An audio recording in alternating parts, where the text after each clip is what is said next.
Salam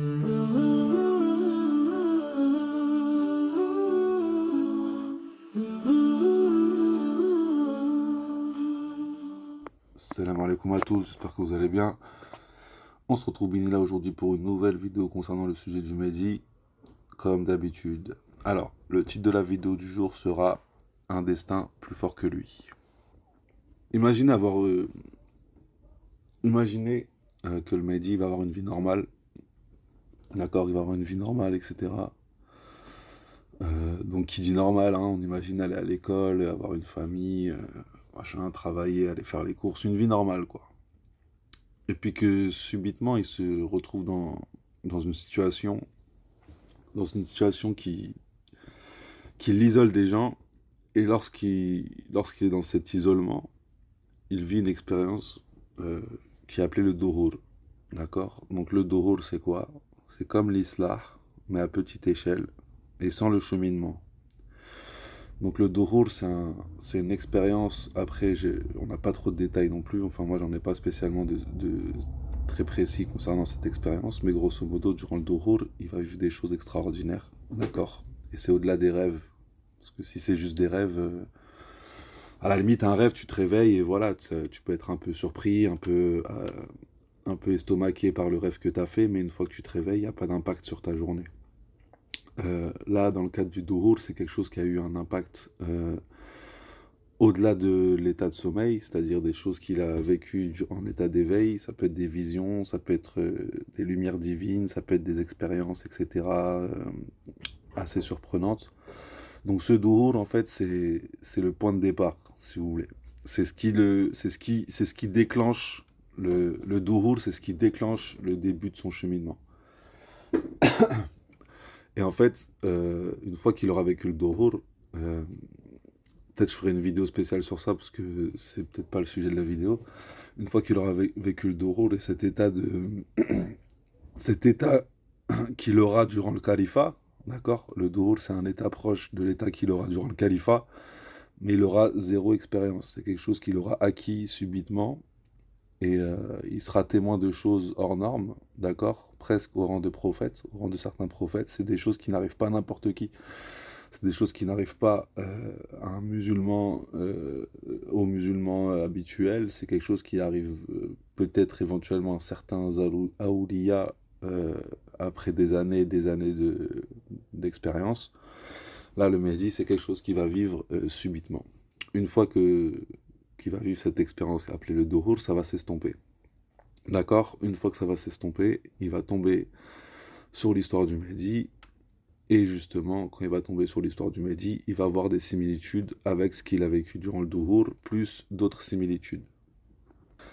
À partir du moment où le concerné s'intéresse au sujet du Mehdi, euh, il reconnaît, il reconnaît les choses qu'il a vécues durant le Duhur. Parce qu'en fait, ce qui différencie le Mehdi des autres personnes, c'est l'expérience du Duhur, c'est une expérience qui est unique. Après, bien sûr que les gens peuvent vivre des moments d'illumination, des espèces de révélations, des changements, des décisions, des visions minallah, etc. Mais le Duhur, je pense que c'est une expérience qui est propre à lui.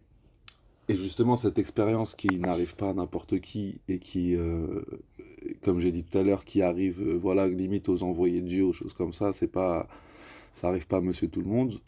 Bah, dans l'histoire du Mehdi, il va retrouver des réponses à ces expériences hors du commun. Donc la première chose, c'est le Duhur qui est quelque chose d'irrationnel. Donc c'est une expérience qu'il n'était pas censé vivre ou qu'il ne s'attendait pas à vivre. Donc là, c'est la première épreuve, c'est de vivre quelque chose comme ça, d'accord. Ensuite, la deuxième épreuve, c'est de tomber sur des textes concernant le Mehdi et de reconnaître son état et son expérience dans les textes du Mehdi. Donc ça fait déjà deux gros événements qui sont difficiles à digérer. On sait qu'une fois qu'il est tombé sur les textes concernant le Mehdi, il a reconnu des choses qui lui sont arrivées, puis il a rejeté cette affaire, il s'est dit mais c'est pas possible, etc. Mais du coup il en a quand même redemandé pour avoir la certitude, en pensant que plus il allait chercher, plus il allait s'intéresser à ce sujet-là, plus il allait voir des différences entre lui et le Mehdi. Entre guillemets, il est chercheur parmi les chercheurs, mais sa manière de chercher elle est différente, c'est-à-dire que lui il cherche pour se convaincre que c'est pas lui. Mais le problème, c'est que ça fait l'effet inverse. Plus il cherche, plus il s'intéresse, plus il y a des similitudes, plus il y a des signes, plus son histoire correspond à l'histoire du calife. Donc ces deux points de départ, le Duhur et ensuite la découverte du sujet du Mehdi avec approfondissement concernant l'État, etc., le rentre, si vous voulez, dans une nouvelle partie de son destin. D'où le titre de la vidéo, Un destin plus fort que lui. C'est-à-dire qu'à partir du moment où il a vécu le Duhur et il a lu l'histoire du Mehdi, vu que c'est lui le concerné, hein, c'est pas, on parle pas de n'importe qui, on parle de la personne concernée par l'histoire, c'est normal qu'il se reconnaisse dans cette histoire-là, vu que c'est ce qu'il a vécu. À partir de ce moment-là, il y aura quelque chose de difficile, c'est-à-dire qu'il va se reconnaître d'un côté, puis rejeter, il va essayer de rationaliser quelque chose d'irrationnel. Mais d'un autre côté, cette chose irrationnelle, c'est quelque chose qui probablement, enfin dans ce cas de figure qui vient d'Allah, donc il ne peut pas non plus rejeter ce que j'appelle la chose irrationnelle. Donc il y a la conscience qui rejette par rationalité, mais il y a la foi, l'iman, etc., la certitude entre le reib, etc., qui confirme aussi qui sont des signes des ayats divines. Le Mehdi, il n'y a pas d'ange qui va descendre sur lui pour l'annoncer sa mission. Il sera constamment, pardon, en train de jongler entre cet état de doute et de certitude, et c'est ce point de départ-là, Duhur plus rencontre avec le sujet du Mehdi en approfondissement, qui va créer cet état-là de doute et de certitude.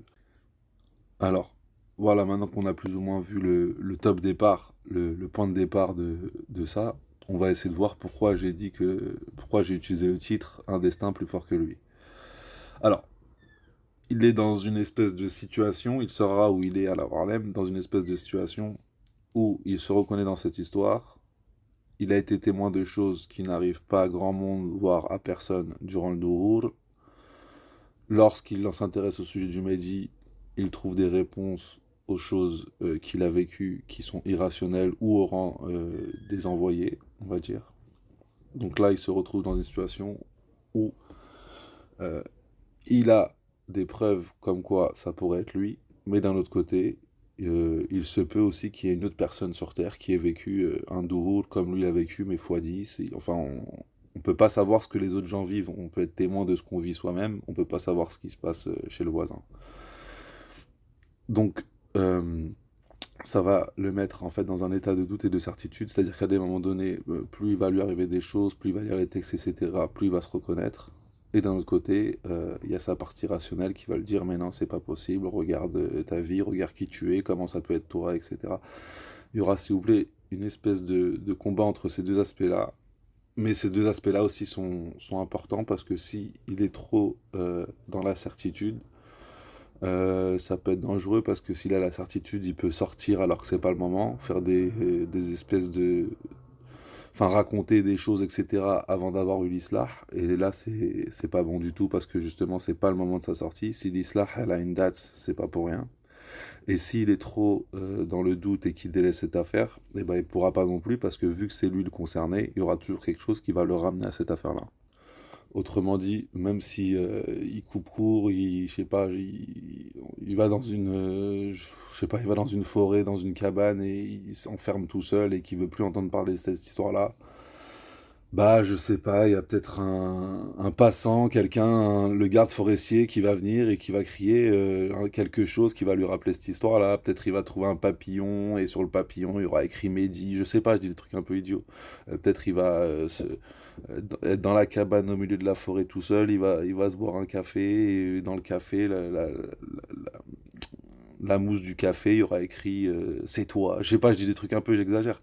Mais en gros, c'est que même s'il délaisse cette affaire, il tourne le doigt à cette affaire, il s'en va, sans internet, sans rien et tout, etc., il voit personne, il y aura toujours quelque chose pour le ramener à cette affaire, vu que c'est lui. Il peut pas esquiver cette affaire en fait. Il peut pas.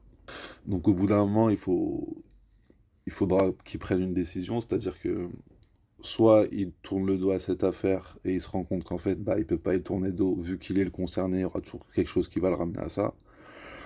Soit il va dans la certitude, mais dans la certitude, il peut pas non plus avoir la certitude de se prétendre être ce personnage-là. Vous vous rendez compte de prétendre être ce personnage-là, c'est-à-dire que on a dit que le Coran il va s'adresser à lui, et que le prophète sallallahu alayhi wa sallam parle de lui dans les hadiths, etc., que c'est lui qui va rétablir la paix sur terre sous la permission d'Allah, etc. Donc d'un autre côté, d'être dans la certitude, c'est pas possible parce que c'est quelque chose de trop, c'est trop grand, c'est trop immense en fait. La réalité de la chose, elle est trop immense, surtout pour lui. Euh, Peut-être pour nous ou quoi, on pourrait s'imaginer ça, mais pour lui, c'est pas possible parce que lui, il est les bien guidé. Donc même si aujourd'hui il y a des gens qui se prétendent Mehdi, etc., des gens qui pensent l'être, sur YouTube, j'ai déjà vu des vidéos de personnes qui s'autoproclamaient, etc. Peut-être c'est des personnes qui se rendent pas compte du poids de la mission, etc. Et du coup, je pense que le Mehdi, lui, il pourra pas être dans ce cas de figure parce que s'il est bien guidé, il a conscience de ce qu'il attend et de la difficulté de la chose. Donc en fait, il est clairvoyant dans les deux cas de figure, il est clairvoyant, c'est-à-dire il est clairvoyant sur la tâche et le rôle que aura le Mehdi, mais d'un autre côté, il est clairvoyant aussi sur les signes qu'il a eus et sur ce qu'il a vécu et que ça correspond à cette histoire, et aussi clairvoyant sur le fait que voilà, ça peut pas être lui, mais en même temps, ça peut pas ne pas être lui. Il est dans une espèce de doute et de certitude tellement puissant que des fois, j'ai l'impression que c'est pas 50-50, j'ai l'impression que c'est 100% doute, 100% certitude. C'est même pas un 50-50, j'ai l'impression quand on lit les textes, c'est un autre cas de figure encore. Et justement, je reviens au titre de la vidéo, un destin plus fort que lui, c'est-à-dire qu'on sait qu'il y a une marge de 7 à 9 ans, c'est qu'il y a une marge de 7 à 9 ans dans son règne. Il y a un Hassal, il y a quelque chose, enfin il y a un texte, je ne m'en souviens plus qui dit si le Mehdi se dépêche, il régnera à 9 ans. Donc on voit il y a un délai, il y a un certain délai en fonction du Mehdi. Donc le Mehdi a quand même une part, une zone de liberté ou un champ, on va dire, de, un délai pour commencer sa mission. Autrement dit, Euh, il a la capacité de débuter cette mission un peu plus tôt en fonction de ses décisions. D'accord? C'est pas lui qui déclenche l'islah, mais il peut prendre une décision ou une direction qui l'emmènera à cette chose-là. Même si c'est pas sûr pour lui à 100%, il peut prendre cette direction et en sachant pertinemment que ça pourrait éventuellement mener à ça, ou sinon ne pas prendre cette direction et totalement tourner le dos à cette affaire. Mais s'il fait ça, du coup, il se dépêchera pas. On sera pas dans le cadre où si le Mehdi se dépêche, on sera dans le cadre où le Mehdi se dépêche pas. Et si il se dépêche pas, eh bien, même s'il tourne le dos, il sera forcément obligé de le faire quoi qu'il arrive. Donc, il y aura des causes de plus en plus grandes, de plus en plus ce sera limite Starfield ce que je vais dire, mais c'est comme si à partir de ce moment-là où il décide de ne pas se dépêcher, c'est comme si son libre arbitre, ensuite, il aura plus vraiment accès à son libre arbitre parce que son destin, c'est d'être le Mehdi, vu que c'est la personne qui est destinée à faire cette chose. Donc c'est pour ça que j'ai dit un destin plus fort que lui. C'est que normalement, l'être humain, on a le libre arbitre, même si lui, bien sûr, ce sera toujours dans le cadre du libre arbitre, dans son ressenti, mais au bout d'un moment, il sera obligé de prendre cette direction parce que ça fait partie du plan d'Allah. Ensuite, concernant cette direction, à titre personnel, je ne sais pas ce qu'elle est, mais ça veut dire que si on sait que le Mehdi peut se dépêcher, c'est que le Mehdi euh, a quand même des informations concernant ce qu'il doit faire ou pas faire. Il sait que s'il prend tel chemin, ça l'éloigne de cette histoire. S'il prend tel chemin, ça peut correspondre à cette histoire. Donc, donc au bout d'un moment, il faudra peut-être qu'il fasse un choix, il faudra peut-être qu'il décide, etc. Mais ça ne doit pas être évident non plus. Donc voilà, après Allah Warlem. Si vous voulez, pour résumer, pour conclure un peu la vidéo, c'est comme si à partir du moment où il a le Dohour et qu'après il tombe sur l'histoire du Mehdi, c'est comme s'il est emprisonné dans cette affaire. D'accord? Il est emprisonné dans cette affaire, il est dans une pièce où il n'y a pas d'issue. Et combien même il trouverait une issue, il se rendrait compte qu'il sera toujours dans la même pièce. Et le jour de l'Islah, le jour de la Bay'a, le jour de l'allégeance, ce sera pour lui un jour de fête. Alors pourquoi c'est appelé le jour de fête? Justement, c'est parce que à partir du moment où il y a le Dohour, il tombe sur l'histoire du Mehdi et il rentre dans cette étape de doute et de certitude, c'est comme s'il était emprisonné, je reprends ce que je dis, et le jour de la Bay'a, c'est la liberté. C'est-à-dire que tout ce qu'il a vécu, tout ce qu'il a, enfin, toutes les épreuves, etc., c'était pas en vain, c'était pour une cause. Il y a une partie de lui qui avait la certitude, mais cette partie de lui, elle était à égale distance que le doute, à force égale avec le doute. Et du coup, ça a dû être très très éprouvant, etc. On a du mal à imaginer, on essaye d'imaginer, mais imaginer, vivre la chose, ça doit pas être la même chose. Donc le jour de fête sera justement le jour de la délivrance, le jour de la liberté, le jour où sa mission commencera, Inch'Allah, le plus tôt possible. Et aussi pour conclure, j'ai pensé à un petit exemple, j'aime bien les exemples. pour qu'on comprenne un peu ce côté obligatoire qu'il va avoir. Imaginez que vous êtes dans une salle de théâtre, dans un théâtre, vous êtes dans le public, d'accord? Il y a la scène devant vous, et tout le monde, voilà, vous êtes assis avec le public en train de taper des mains et d'attendre la personne qui doit monter sur scène. Et vous êtes là en train d'attendre, les gens ils disent, allez, bon, c'est quand qui vient, etc. Et que le Mehdi fait partie du public, il est dans les gradins, enfin voilà, dans les gradins, etc. Et que tout le monde attend que la personne monte sur scène, comme si les personnes dans le théâtre, ils attendaient que quelqu'un monte sur scène, et que tout le monde attend, tout le monde attend. Et qu'au bout d'un moment, en fait, le Mehdi se rend compte que tous les gens qui sont autour de lui en train d'attendre, et d'applaudir, et de dire bon, c'est quand qui vient, au bout d'un moment, le Mehdi, il comprend que c'est lui qui doit monter sur cette scène. Et lorsqu'il comprend ça, en fait, il le comprend avant les autres. Il le comprend avant les autres qui commencent à s'inquiéter, à pas comprendre, etc. Donc là, le Mehdi, soit il peut se lever et monter sur scène, soit il peut continuer à faire semblant d'attendre. Mais s'il fait semblant d'attendre, en fait, au bout d'un moment, il y a quelqu'un qui va lui dire « Eh mais c'est toi, eh mais il faut que tu ailles sur scène », puis un deuxième, un troisième, un quatrième, etc.